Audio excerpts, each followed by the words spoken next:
Hello, everyone. Today we have a very interesting story about a lazy boy who was actually quite smart. By the end of this story, we'll learn how even a lazy person can overcome their habits and work hard when they find the right motivation. But that's not all. As we listen to this story, we'll also learn some new English words and how to make sentences with them. This will help you practice English in a fun and easy way. So stay with us until the end. Once upon a time, in a small village called Willowbrook, there lived a young boy named Evan. He lived with his parents in a little house on the edge of the village. Evan was very lazy. Every day, he helped his father in their cornfield, but his only job was to chase away the crows and sparrows that came to eat the crops. Most people used sticks or slingshots to chase the birds, but Evan didn't want to move too much. Instead, he built wooden poles in different parts of the field and connected them with ropes. This way, he could scare the birds while lying down and relaxing. Evan's father often worried about his laziness and thought, "If I fall sick, how will Evan take care of everything?" But since Evan always finished his work, his father never got angry. One summer, during a dry season, Evan's father became very ill, and Evan had to manage the entire field by himself. He tried, but he wasn't used to hard work.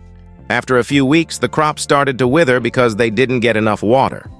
Evan couldn't save them alone. That night, Evan sat outside under the stars, feeling helpless and disappointed. He thought, "Why didn't I ever try harder? Now my family's only hope is gone." The next morning, Evan heard people talking in the village square. Curious, he went to see what was happening. A royal messenger was announcing a big competition at the king's palace in Ravenshire. The winner would receive a chest full of gold. Evan thought, "This could save my family." Without hesitation, he decided to join the competition. The villagers laughed at him, saying, "How can someone as lazy as Evan compete against strong men from across the kingdom?"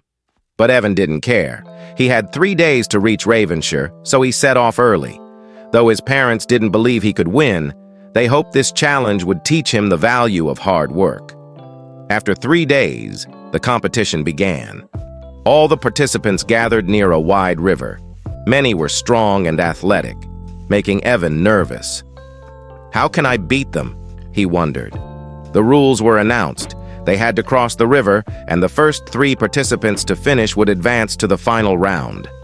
When the countdown started, 3, 2, 1, everyone dove into the water and began swimming. But Evan stayed back. He thought, "I can't beat them by swimming, but I might outsmart them." Suddenly, an idea struck him. He ran to the nearby forest, found some broken branches, and built a small raft. Using a flat piece of wood as a paddle, Evan rowed across the river.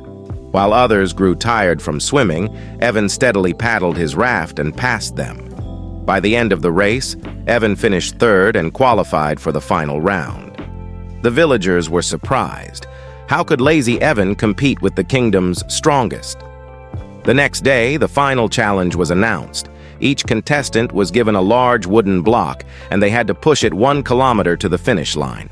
Behind them were tools they could choose from, but they could only pick one. The first contestant grabbed a rope to pull the block. The second contestant used a wooden lever to move his block. But Evan didn't rush. He carefully studied the tools and thought, "I can't win by using my strength. I need to be smarter." He picked a small knife. The crowd was confused. "How will a knife help him?" they whispered. Instead of pushing the block, Evan began carving it into a round shape. After an hour of hard work, he had transformed the block into a wooden ball. Now, instead of struggling, Evan easily rolled the ball down the road. While the others struggled to move their heavy blocks, Evan caught up and pushed ahead. With determination and creativity, he crossed the finish line first. The crowd erupted in cheers. No one had expected the lazy boy to win. This story teaches us that even lazy people can be smart, but to achieve something great, they need a big reason to act. Evan's love for his family gave him the motivation to work harder and think creatively. So if you ever feel lazy, find a strong reason to push yourself, whether it's for your family, your dreams, or proving others wrong. A big goal can inspire you to achieve your best. Today, we also learned new words and sentences through this story. Remember, learning English can be fun when you practice regularly. Thank you for listening, and don't forget to subscribe. See you in the next story.